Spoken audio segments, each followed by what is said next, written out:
It's less than a week after my recording on Deira, and I got yet another one of those random surprise gifts in the mail today. That's the seventh one.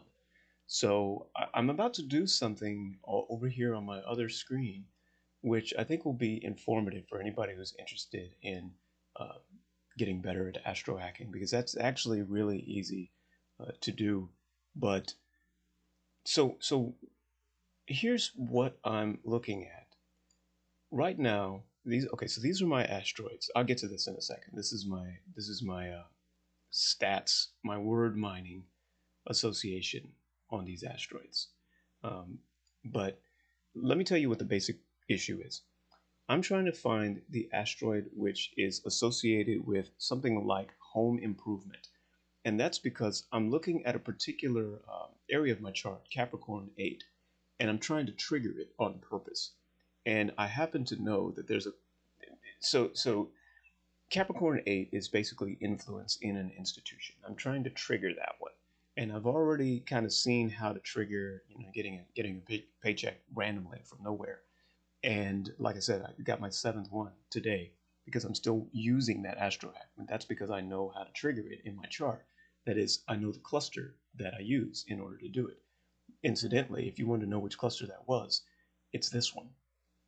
For me, it is. And actually, in a podcast with my brother, Two Brothers Talking, we just recorded on the asteroid 640 Brambilla, which is as close to one of the asteroids of money as you have. But anyway, my Brambilla cluster is this. And so when I do Sagittarius 7, you can see 252 degrees. I actually have other columns in here, so it tells me the stuff here. This is 12 Sagittarius. When I use this behavior, then it's easier for my Brambilla and all these other guys to turn on. The tricky thing is that my own Brambilla is next to one of the mean 13, which is 383 Janina. And you'll find that that's the case. I talk about this again in my brother's podcast, Two Brothers Talking. But so basically, my asteroid of money, I'm going to put that in quotes because there's no real asteroid of money. But, air quote, my asteroid of money is near my asteroid of being passed by. And so I have to kind of strategically use passing by in my life. I have to use it on purpose instead of just kind of letting myself be passed by. And I have to spin it positively in order to trigger this cluster. And you find this out when you go to your Serenu, you follow the stuff that I do in, say, the relative chart video, because I put those two videos up at the same time. The recording on Deira, the asteroid of seduction, and the recording on reading relative charts quick and dirty. Actually, relative charts quick and dirty tells you kind of how to pull a list like this and set it up using a VLOOKUP table on my list from electricmonastery.com. So you can get all these interpretations for free. Just go on to electricmonastery.com and do a VLOOKUP on these asteroids. But I'm not going to talk about that here because I did it in another video. It's in the video Relative Charts Quick and Dirty. But anyway, yeah, man, I've been using this, and then people keep giving me checks. Weird. From places that are unexpected. And that's, I mean, but the thing about these is that uh, you have to do them for a while, right? So how long is a while? I've noted about 2 months. And then after you've kind of instantiated um, the behavior in your brain, and your brain kind of knows how to do it for 2 months, then you can get away with 2 week windows of things because it's just like pulling up a file that you've already written. But if you haven't written the file, then triggering an astro cluster can be a little bit challenging. So I already know how to do this with now, and I've had an idea about it for years, but only recently have I started to see the payoff. And like I said, today was another one of those days. So I'm moving on to trying to trigger a new cluster, which is influence in a system, and this is Capricorn 8. The way you look at a cluster to even determine whether it is um, what you think it is you look at its grand cross. By the way, I have this, like I explain grand crosses and everything in an activity in my book Alma Mater. I found out that Amazon's not, at least right now, carrying the ebook version of Alma Mater. Amazon's a little bit weird in terms of when they carry things and when they don't. The ebook version of Alma Mater, which is the better version, is on Kobo, Kobo, Kobo books, because my distributor like sends it to different places, sends the books to different places. Walmart has the print book. Amazon might have the print book, it might not. But Kobo has the ebook. Get the ebook because in the ebook the uh, the tables are like really pretty because they're in color, right? That's the main thing, and the activities are a little bit different. Actually, let me pause this and kind of show you what I'm talking about. Okay, I've found the file. Here is Alma Mater. Before I made it the ebook. So question 5714 in Alma Mater is your Grand Cross chart. And your Grand Cross chart basically takes everything which is square each other in a giant square in your chart and looks at it. I explain why the Grand Cross chart works. I also talk about, like I said, relative charts in here. But so for example, 0 to 2.5 Aries is square 0 to 2.5 Cancer and Libra and everything. If you go onto Cyranu.com and you produce your asteroid list, you just look at the list of asteroids that are in these places and then line them up. And it helps you determine when a particular behavior holds. So also in Alma Mater, this is like a workbook for general spirituality. It talks about clairvoyance and clairaudience. It's a really cool book. Apparently nobody can find it because Amazon doesn't have it, right? But like I said, it's on Kobo Books. I honestly think that Alma Mater is one of the best of the 5 full spectrum astrology books. Um, in my opinion, it's the second best after maybe 144 in terms of books I actually go back to. But here's my answer to 57.14. By the way, Alma Mater, I don't think I'm going to record a separate video on it. You have to kind of get used to the self-disclosure and stuff because I take a tone in Alma Mater, which it has all my examples and stuff, personal examples, frankly, because the questions are hard. And I explained that in the very beginning. It's like, why is this guy trying to teach us spirituality and he's got his own examples in there? Trust me, when you strip out the example answers, you can't do a damn thing in Alma Mater. So the examples are part of a big kind of answer list. There we go. Okay, here's my answer to 5714. So this is my own Grand Cross chart, and it gives you an idea of what these sections are about. In my life, for example, 0 to 2.5 Aries tends to show this. How people, whoops, let me zoom in. How people access your story. 0 to 2.5 Cancer, the people who have the traits of the asteroids in that section of my chart tend to be social darlings. But let's say that you actually have some interesting asteroids. So for example, my Pluto is in 17.5 to 20 degrees Libra, and the asteroid Marlu is also in there. You got like 10 asteroids per cluster when you pull from Cyranu's 1,000.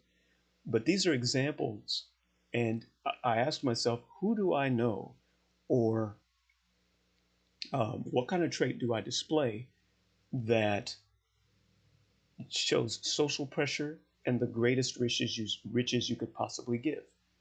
Oh, iconic stars, this kind of stuff. So this is what's going to describe it in my chart.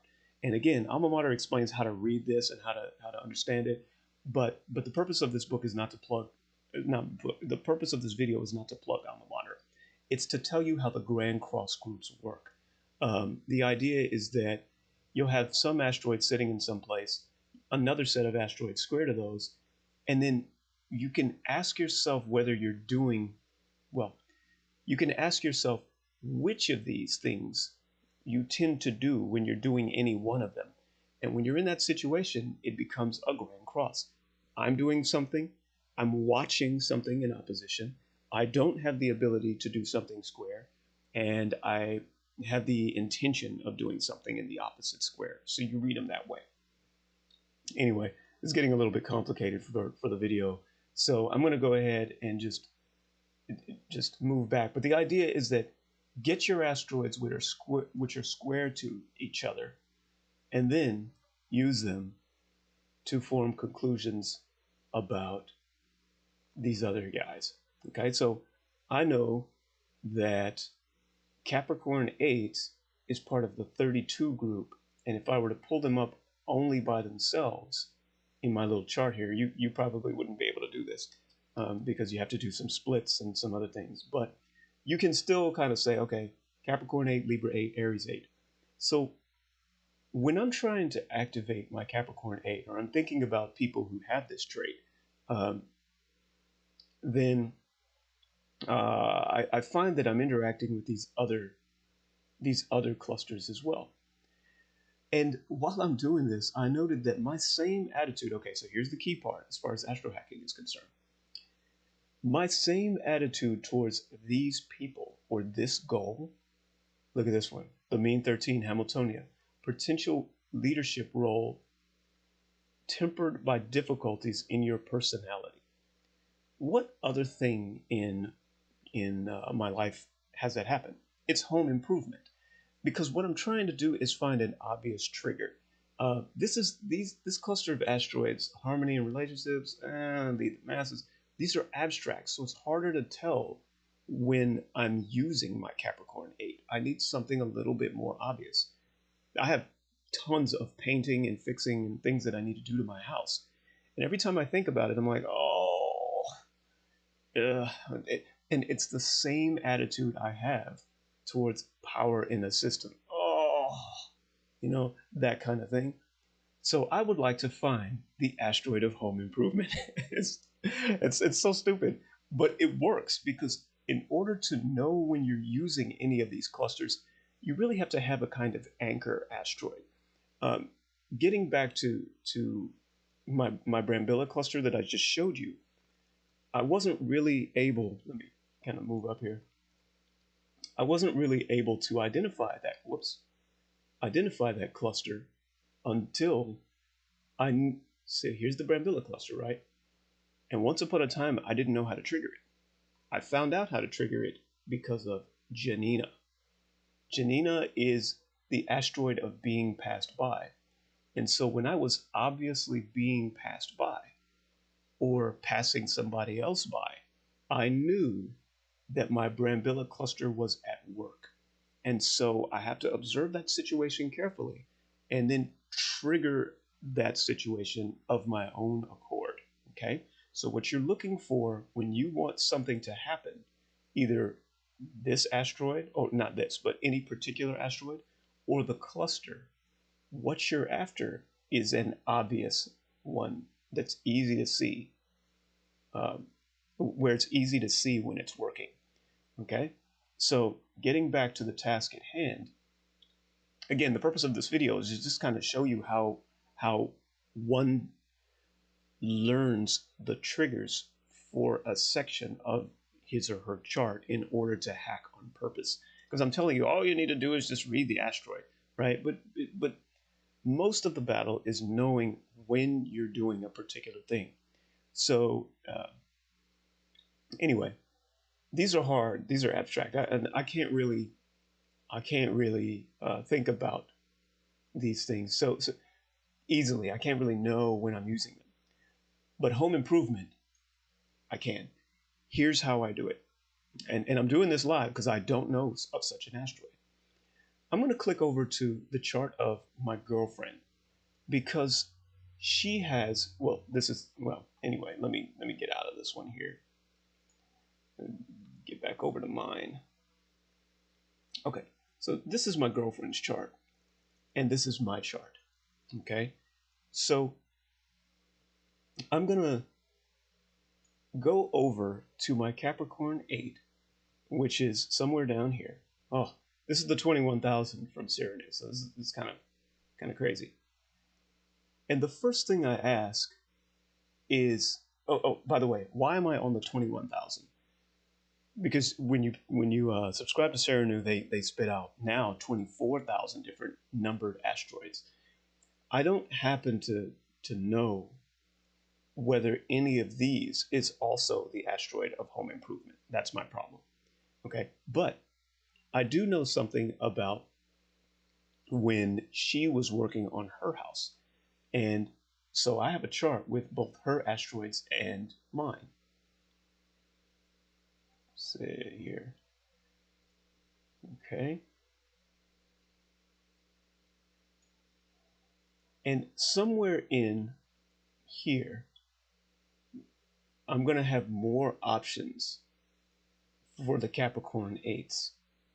Capricorn 8 is going to be 10 degrees Capricorn, right about here. Okay. So this group is Capricorn 8. It goes all the way from here to 12.5 degrees. Somewhere in here is the asteroid of home improvement. Let's make it brownish, just because that seems like a home improvement color. Or no, let's make it tan.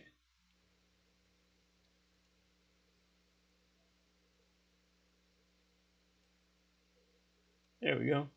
Nice rich color. Okay, one of these guys. Okay, that's ridiculous.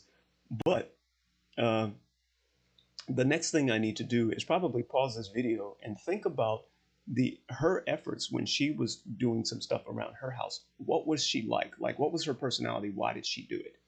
So I'm going to pause the video and just kind of come up with a hypothesis, because this is how you're supposed to determine what asteroid to look at. Okay, so I took a couple of seconds to think about it, and I remember talking to her while she was working on her house, and it occurred to me that she does these things out of a sense of it's just kind of an environment that she wants to put together. It's not to put order or repair or control stuff. It's more of a frankly a type of culture. It's a setting she wants to be in. So we're similar ages, by the way, so the asteroids don't have all kinds of options. My stuff is in Capricorn. Her stuff might be in Capricorn, Aquarius, or Sagittarius, because we're only a couple of months apart. So when I think about how she did it, it was a Sagittarius type thing, because it's an environment, a culture kind of thing that she wanted. Um, I don't have to go into a lot of detail. I just need to know the broad sign. Was she trying to control something, Capricorn? Nah. Was it information based, Aquarius? Nah. Was she trying to influence somebody, impress somebody, make a point, Scorpio? Nah. It was Sagittarius. Was she trying to create a kind of space in which she can perform certain activities? Yes. Okay. So you only need a kind of superficial knowledge of the signs for that kind of guess. And then you do it again. Okay. It was just something that she kind of wanted, right? She wasn't making an artistic statement or an identity statement or anything. It's something she wanted. Want is Cancer. So I'm looking for an asteroid which is in maybe Sagittarius dot Cancer. One of these in my chart is going to be in Sagittarius 4. Okay, so we have to go up in her chart.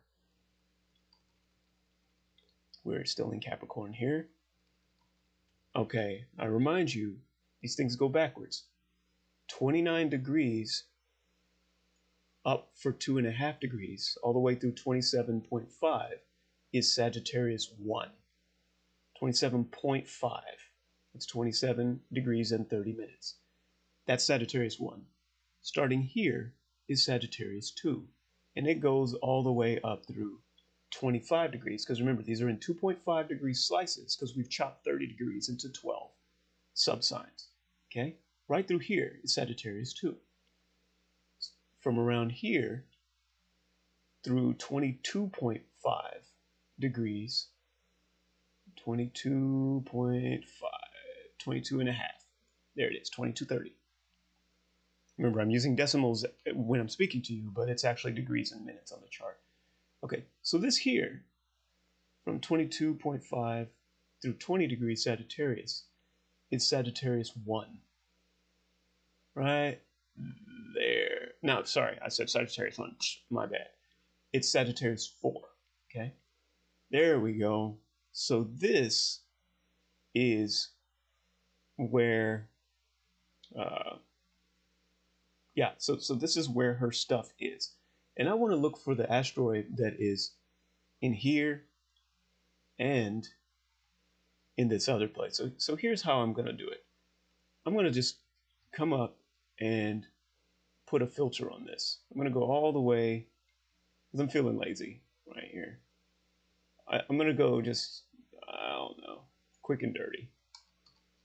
Because I don't feel like kind of messing with all this. I'm just going to put a filter on these. There. And then I'm going to, I know, I didn't even start at the top of the Excel chart. You don't have to. I'm going to filter by color, right? Here. Okay,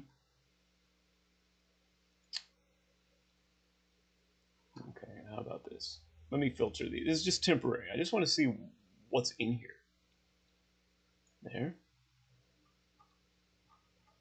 And let's go home and make this the same color.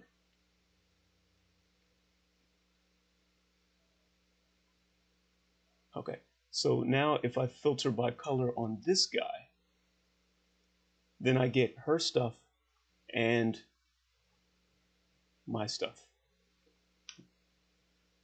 So let's see if I can get some guys twice in here. How do I do that? Let's put her stuff on top of my stuff. Control C, Control V, and then I'm just going to select everybody. Whoops.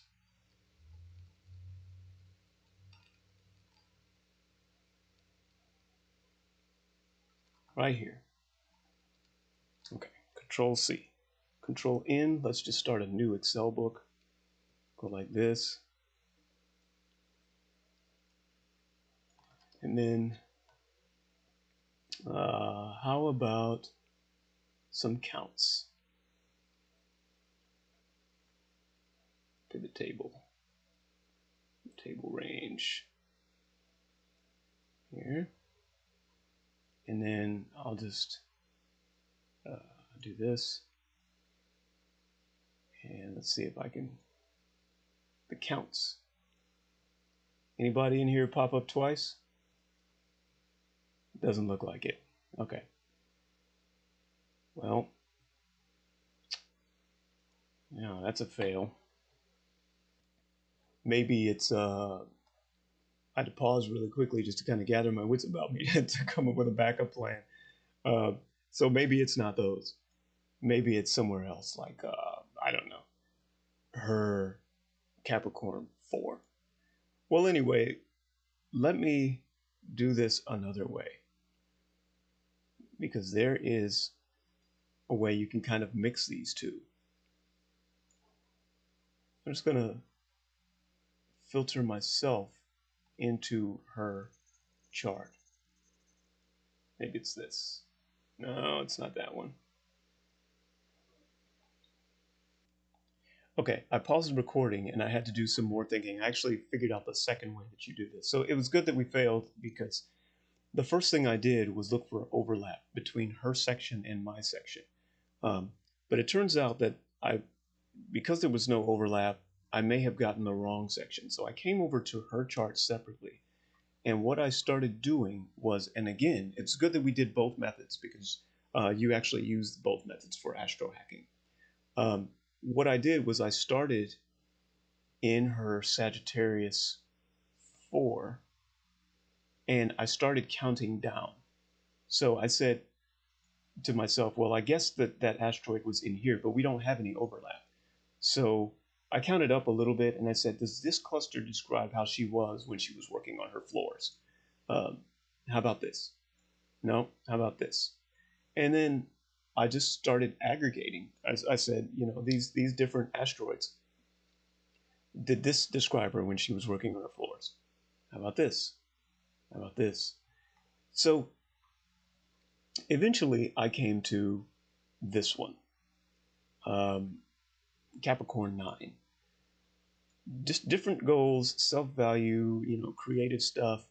They don't all apply, but in terms of averaging, it seems like this is what she was doing when she was working on her house. So interestingly, if I don't find any asteroids that overlap between the two of us, it may not be that there's overlap. It may actually be that Capricorn 9 in general and Capricorn 8 are, they're related to home improvement. I don't know. I was hoping that I could narrow it down to a kind of single asteroid that does this, but, maybe not. So what I'll do is take this version of Cyranu, of the asteroids that I have, and take, see, this other version of my own, and just look for similarities. So let me come up here to the 32s right there. This is Capricorn 8. And let me see if, whoops, this here is Capricorn 8. Let me see if there are any similarities between these guys and these guys over here. I'm gonna have to pause to just inspect this. Okay, so again, I didn't find any similarities, so I'm going to use the original method now that I've moved and seen how her stuff and my stuff are very similar. So what I'll do now is capture all of hers. Oh, there's so many of these. All of hers and all of mine between a certain window, right up to here. Control C, and then go back to my new Excel book. And we're going to try this again.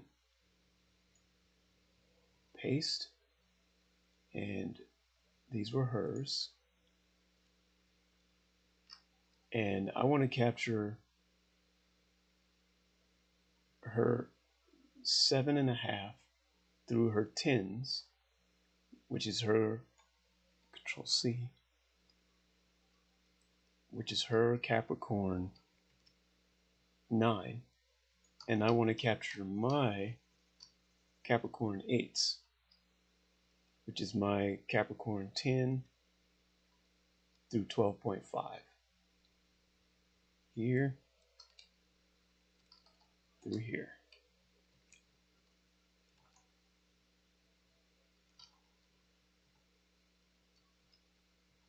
Okay, there we go. So that's our 2. And now let's see who shows up twice. Let's go all the way up and then insert a pivot table, and let's do the values here. 370. Anyone appear twice in here? Oh, no, just indexes. Crazy. Failed again. Dang. Okay, I guess we don't have any overlap. It's about that point. It's at about that point that I'm just going to consider that the cluster itself can be used as home improvement. So we're just going to say that Capricorn 8 or 9 is putting structure on either relationships or an environment, and we'll say that Capricorn 9 is pretty close to that. So it turns out Capricorn 9 isn't a good trigger for me. Because I'm going to be in my 9 cluster and not in my 8 cluster. And it actually matters how you do this. So I'm going to pause again and figure out what a good trigger for the 32s, not the 33s, would be. Okay, so here's method 3. The first one, we were looking for asteroids, and we found out that I thought it was home improvement, and it kind of is because it's in the next duodecanate. I thought it was her home improvement. It kind of is, but again, instead of, this is a whole other topic, but instead of it being Sagittarius dot Cancer, it was actually Capricorn dot Sagittarius dot Cancer. And so I was on the right part, I was on the right chain, but I was at the wrong portion of the chain because duodecanates, they have this neat little nesting things that's very, very advanced.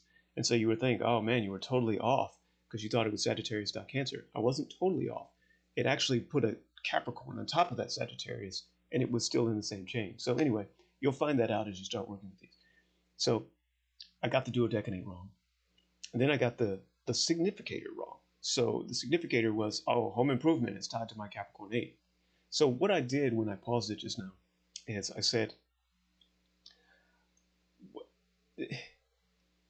I thought Capricorn 8 was a similar behavior, and it is because it's a nearby cluster of asteroids. But I need something more direct. What prompted me to think about this in the first place today? I came to an interest in wanting to trigger my Capricorn 8 because of a relationship with Capricorn 4. I didn't feel like replying to something. And so it prompted me to follow the internal trine within the Capricorn context.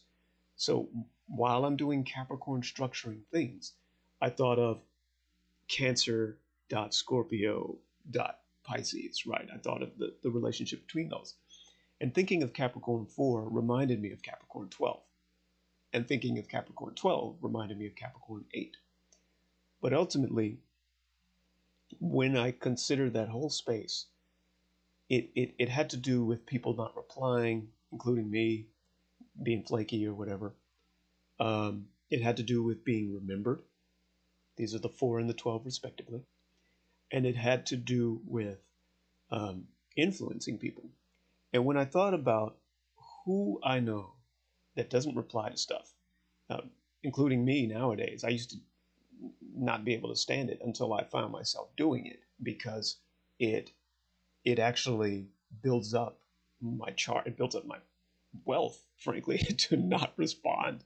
It sucks. But anyways, it's part of another hack thing. But I thought about that and I was like, man, it's people who you end up seeing as appearing to have better options besides communicating with you. They're not motivated to answer you.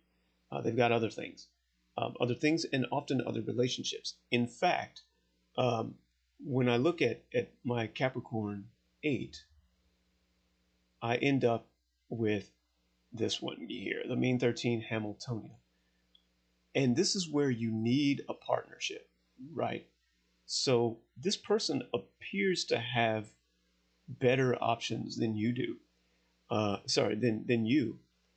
And Cressida is also one of those things where it works better staring from afar.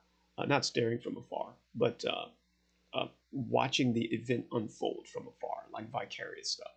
So it may be Hamiltonia and Cressida, and I have to stop there, because ultimately, if I'm thinking this is a person going off having better options, then that may be all the trigger that I have if I don't know the meanings of any of the other asteroids. That's so unfortunate, because those aren't obvious enough to me as triggers. So I'll try to help myself still with one other thing. Here's my section, and I know that I've interpreted up to the first 2,000 asteroids. So there may be some hope in the next 1,000. They go probability wise, right? You're likely to find the asteroid you need among the first 1,000. But if that doesn't work, the next 1,000. And if that doesn't work, I notice the fall off. These asteroids get almost insignificant around 5,000 in terms of correlations. That's in a separate analysis. If you can't find it in the first 5,000, then it may not be a thing in the way that you think. But the next 2,000 has some really good stuff in it. So I'm going to come in here and look for asteroids. Look at this, Ilona, right? 1182, Ilona might have it. Lorchia might have it. Let's see who else in here might have it.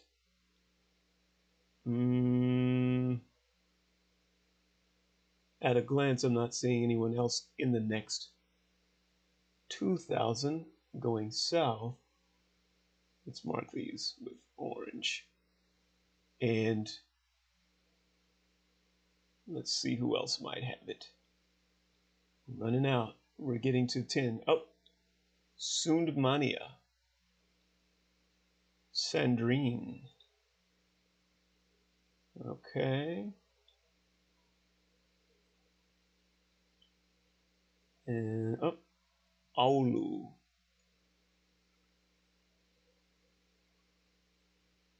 I've never heard of these asteroids. They came out in a list somewhere. Okay. Oh, that's it. Let's interpret these and let's see what they mean. I'm going to put a filter on here. Data. Filter. Filter right there. Oh, what happened? How about here? Filter. Filter by color. Okay. These are the guys I want. Oh. I'm just going to hide these for right now. Okay, I'm going to interpret these asteroids. So we already had a file open for that purpose. Here's my new interp. And I guess in this recording, I'll be interpreting some brand new asteroids. Let's look for, let's go all the way up, put a filter on it. We're going to look for Olu. Okay. And we're also going to look for Sandrine.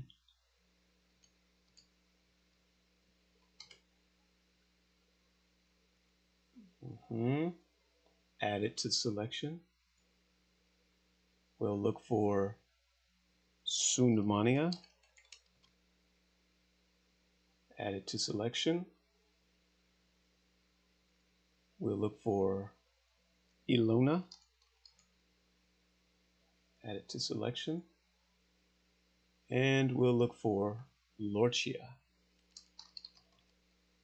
Add it to selection. Okay. Oh my God, there's so many Ilonas. Wow. Okay, I'm not going to bore you with how I interpret these asteroids, but these guys had these text mined words come out in articles, wiki articles on the 42,000 that had wiki articles. 3 document rounds out of 8 document rounds. That's very, very significant at p-values less than 0.01. So this was the strongest word. This was the second strongest word according to document appearance and p-value, right? And I just go down to the weaker words. But people who had Ilona on their midheaven or their north node or in conjunct opposition, trine, or sextile to some of the major positions like Mars and Neptune, where you know they're going to represent it, had these words pop up significantly in their articles, and that's how I came to this kind of mining. So I don't think I want to actually interpret these. I normally take the time to make a sentence out of this in order, but I'm just looking for something that seems to show having better options than a current person. Australia, most administrator. This one has lawyer in it. Firm. This is interesting, right? Outspoken. This one might be, because this is like a plain, and doesn't this look like the asteroid of kind of a plain and simple, I can settle this type individual? Okay, let's look at Lorcia. Peace, murder, bone, bay, witch, clout, forward theory. Not so much. Not so much. This asteroid looks at a glance, it's kind of like serving a number of purposes for structure. How do I do this? Oh, comment. I put it in the comments.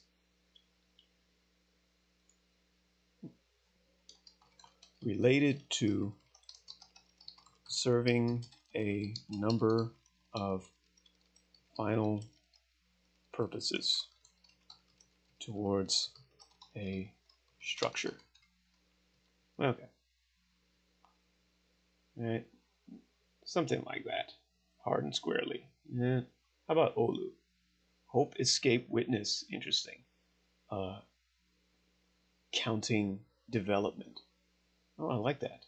That one's a pretty basic one. I almost want to interpret it right here. Hope,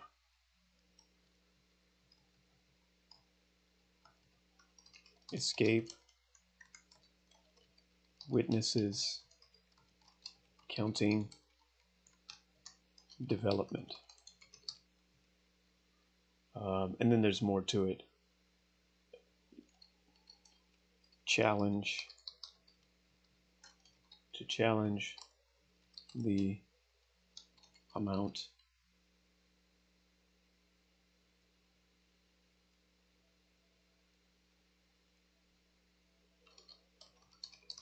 second, to challenge the amount of changed statements. Interesting. I'm gonna have to think about what that one is about.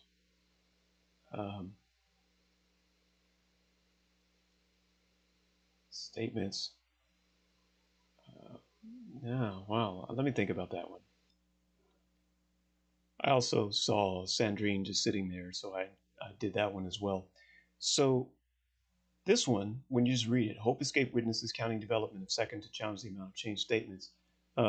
This one seems related to things that temporarily retreat, which you actually hope will return to resolve something. Part of the interpretation of these has to do with where you find they're located, and that's actually how you verify them. So these are all in my Capricorn 8, and part of that interpretation keeps in mind that I know that when I've dealt with Capricorn 8 people, remember not replying and all of that other stuff, I know something about how I process this series of words in my head, and it informs the interpretation of this asteroid. And then the other way you do it is you'd look it up in someone else's chart. So you can go in, say, another person's chart and say, where is their 1512 Ilona? And you can see where maybe things escape them, and it may, oh, not Ilona, Olu, their 1512 Olu. And you can see where things escape them that maybe they actually want to come back, no matter how they feel about the thing escaping. Building prominent travels poisoning sides through standard courses differently, sticking to the fight. Okay, the fight of domains, handing, what is a cousin? A cousin is the, okay, so handling kindred groups, members. How about that? Okay, that's a good way of generalizing this. Building prominent travels poisoning sides through standard courses differently, sticking to the fight of domains, handling. Oh, this is kind of like related to events happening in realms parallel to yours. Building something that supports the general progress for you all. Interesting. Again, that's informed by what I know about my Capricorn 8, but there you go. So I think somewhere in here, I've actually found an asteroid, administrator honored to Carly Strong, mentally full time. No, that's not the one. I think I've actually found the asteroid of like a triggery asteroid, things that temporarily retreat, which you actually wish would come back. This is where you have to be honest with yourself about something that got away, and I think that's a good enough trigger for me. So may imply where you need to be honest with yourself about something that got away from you.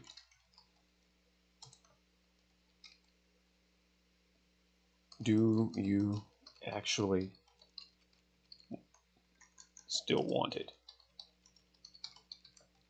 There you go. That's a good trigger. What makes a trigger? It's a scenario which is a very specific kind of scenario, which when you're like there aren't a lot of ways that you do it. You are in a particular mode. So if something happens, like you lose a game, for example, and if you think about it, structure influencing the other, a competition, right? Building something, going for like a business, trying to influence a client, any of these things. If you think about when you're where I say you, but this is really me, because this is where my Olu is.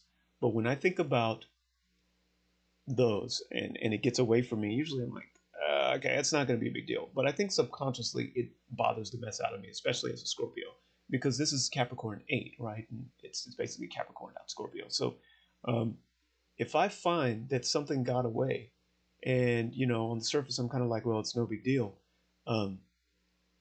If on the subsurface I'm like, it's probably going to come back as an issue, then my Olu is on, and I know I'm dealing with this section, and now we're talking about influence in a system. So from here on out, if I want to trigger my Capricorn 8, I'm going to dwell on either areas where something got away and I still want it, or areas where I got away and I've left the person or the group or whatever still wanting the connection, though they basically have to like accept that I'm not there. This is another one of those kind of bad, I'm not going to say it's a bad asteroid, but it's kind of a negative trait, and there are lots of negative traits. There are reasons why you haven't built up your wealth or your friendship or your future. There are reasons why you haven't done certain things in your life.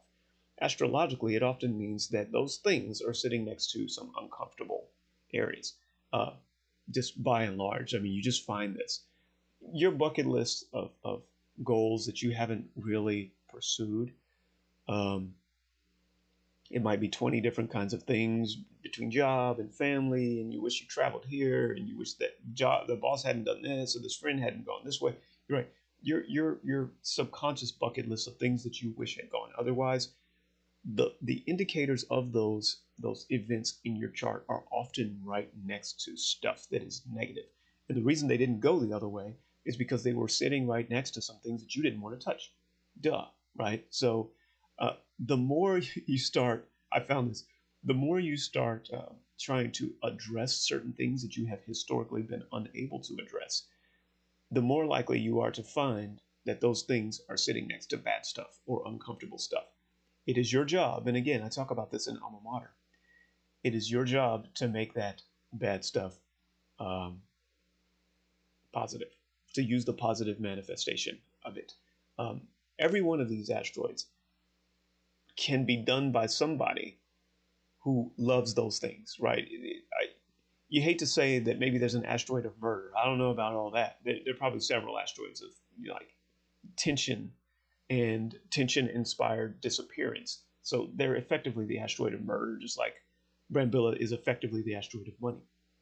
There are several like that. There's definitely an asteroid of suicide pacts. I found it. It was really weird, but let me see if I can point you to it. Uh, I'm going to unhide these guys. See if I can find the asteroid of suicide packs. Suicide.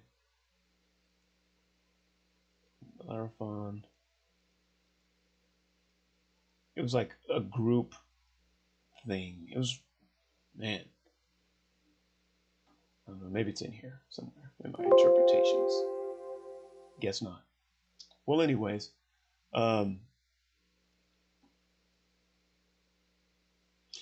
whatever. There are all kinds of asteroids in there. So this is basically how I figure out what a trigger is. So in this video, it's been pretty long, unfortunately, but this is the process that I go through in order to determine what specific behaviors I'm going to have to intentionally perform in order to get something to happen consistently. And just by way of wrap up, what my goal was in this recording was to understand what I need to intentionally perform to get my 32s to work, influence in a system. The problem was not that I didn't have the Cyranu asteroids. It's that when I put my interpretation from Electric Monastery on these Cyranu asteroids, these interpretations of these asteroids didn't jump out at me in terms of when I can catch myself using them, right? They're so, harmony in personal relationships is important. Great, right? When is that important? All the time. It's not a specific trigger. So, you need potential leadership role where you may need to share influence. That could be any number of places where I'm not the strongest person, right? I need an asteroid that is very like it's a crisp, clear scenario, such that when I'm in it, there is no confusing all of the variables, all of the types of people, or whatever. And what I found in this current recording is that the asteroid Olu, for me personally, seems to be the right one. Now, you won't have the second thousand because they're here in my file here, still hanging out from their direct text mine, very much incomplete. So like ONAS, right? This is between 1001 and 1999 and 2005, basically. It's not interpreted yet. I've got the text, but I haven't done what you saw me do during this video, which is interpret it, right? But for the most part, you should be able to find what you need in the first 1,000. I usually am, with maybe 60% 60% ish probability. And if I don't find them there, with I'd say 30% probability, I find them in the second 1,000. I haven't done the third 1,000. They don't even exist in this file in terms of text mining yet. But at least we found a trigger where you may need to be honest with yourself about something that got away. That's a very specific kind of behavior. And from here on out, the more I end up in that scenario, the more I'm going to be able to use this. So you want to do something similar in your chart. Remember, 2.5 degree sections, 0 to 2.5, 2.5 to 5, 5 to 7.5, 7.5 to 10. And what I just listed is the 12, the 11, the 10, and the 9, respectively, in your duodecanates. Find the asteroids that cluster in those families and think about, okay, if I'm doing Virgo broadly, and this is Virgo 6, then it's Virgo.Virgo. What is analysis of analysis? If you're having a hard time interpreting these, find Alma Mater, the ebook, because in Alma Mater, I tell you what all these things are, right? It's in chapter, I guess, 57. Chapter 57. The nickname? Is this what I'm trying to do? The nickname for No, I don't think it's the nickname. I think it's the chapter before. But anyway, there's a chapter. Yeah, this is it. It's chapter 56. These are what all the duodecanates mean, right? So it gives you pretty much what you need. So for example, Aries 8, when you're co-creating, when you're trying to mobilize people, my moon is in Aries 4, so I have to feel like I can really, I'm aligned with the things I'm starting in order for me to feel good, just emotionally. If it's not something I want to do or feel like doing or whatever, then it doesn't happen. And that's how you interpret these, right? You say, well, if my sun is here, uh, if your sun were in, say, for example, oh yeah, these are all the kind of short names of these guys, and I do them backwards because that's how the duodecanates go. So if your sun is in, say, Gemini 6 here, as a communicator, I consider failures of one-to-one communication, because that's what the sun means. Failures of one-to-one communication to be unacceptable and making myself understood. So you can find Alma Mater, the ebook, on Kobo Books, and it will lend some clarity to how to interpret the asteroids. Do the exercises in the book, and you'll find that you're really, really pretty good. I warn you that the tone I take in Alma Mater is not the friendliest tone, because essentially we're doing astro magic in some way. And I'm very, no, you've got it all wrong, but trust me, it's a flippin' hardcore book, and the stuff that I did in this recording tells you how to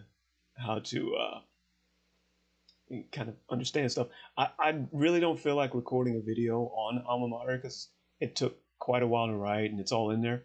But just to kind of give you an idea of what's in this book, um, I'll just kind of show it to you now because I'm not going to record a separate video on it, yeah, as far as I know. This is Alma Mater, a workbook for the astrological manipulation of events.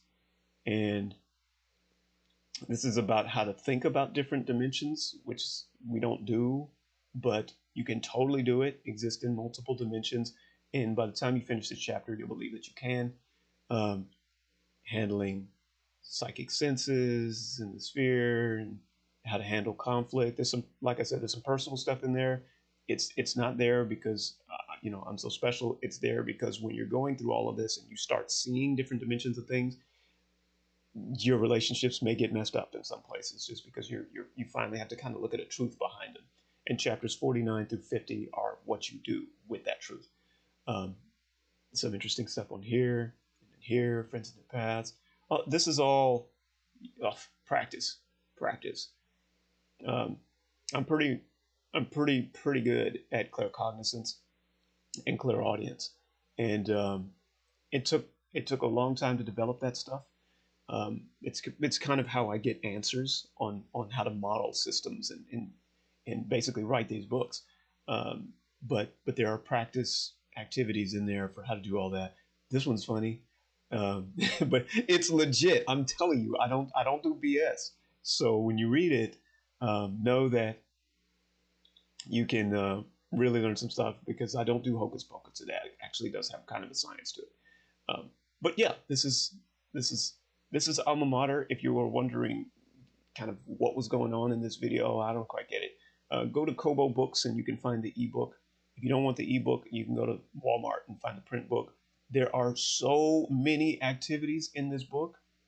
And in the print version, I have answers right next to it. It says, this is what Ajani said in order to answer this.